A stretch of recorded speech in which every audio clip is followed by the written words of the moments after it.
All right, today doing a change of the power steering fluid here on the Tundra, located right here. It's been a little over 50,000 miles since I've had it done, and using just some stuff from O'Reilly. It's basically transmission fluid. Dexron 2 or 3 specified for Tundra. You can also use 6 if you can find that.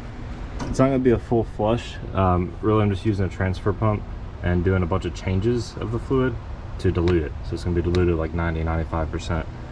So most of it will be new. Really, the only tools you need for this, a funnel and some way to collect it. Check your state laws before you just collect it in an oil pan though. So the first part of this, you take the cap off. There is a dipstick in there. Like I said, this hasn't been done 50,000 miles, but it looks pretty good. It doesn't look too dirty. It's a little bit like of a darker color, but once I replace it, it's gonna be real red looking.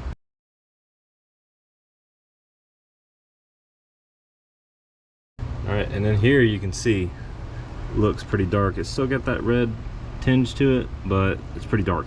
Of course, this method using this transfer pump is a lot messier, takes a little bit longer than using one of the big expensive ones. You can get those for like $100 or so, but this way is way cheaper. All right, and now with all the old stuff out, fill it up. Now close it up. All right, now for this part of it, start the truck up and basically just grab the wheel, go back and forth, probably like 9 or 10 times. This cycles all the fluid through, gets it all diluted. And this is where, if you care about getting marks on your driveway from your tires or prematurely wearing out the tread or anything, you might want to jack up the front, but you need a little bit of resistance against that pump as you're turning back and forth. All right, and then once you've done it a few times, just put it back in the middle. I think this is the middle right here.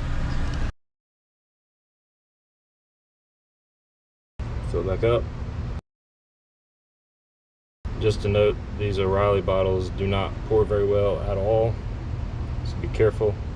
Probably gonna spill some. Dipstick goes back, and then now back in the truck, wheel back and forth again. Now we do another dilution, meaning suck out all the old stuff, put some new stuff back in it. Fill it back up. All right, we're gonna go back and turn the wheel again. And I think this is gonna be my last time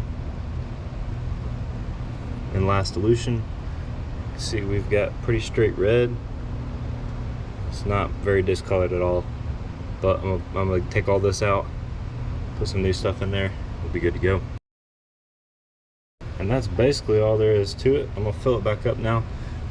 You're not gonna be able to see it on camera, but there are 2 lines right here, a hot minimum and a hot maximum. That might be kind of hard to hit as I'm pouring, but that's what I'm gonna shoot for.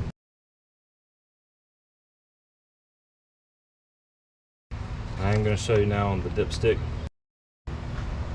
See that red color, a lot different than it started. And we'll be good to go for another 5 years or 50,000 miles, somewhere right in there. Or just so it gets brown again. A couple tips, like I said, this O'Reilly stuff doesn't pour super well, but it was relatively cheap and it met what I need. I'm gonna have half of it left over. Using this tool right here worked fine. This is a 200cc version. There's a 500cc version, but I don't think you're gonna need that. I would recommend getting the one that comes with this little hose right here. This is an extra piece, definitely came in handy. But other than that, it overall took about 30 to 40 minutes. And this overall probably cost me, with the tool and the stuff, 25 to 30 bucks. At a dealership, it's $150.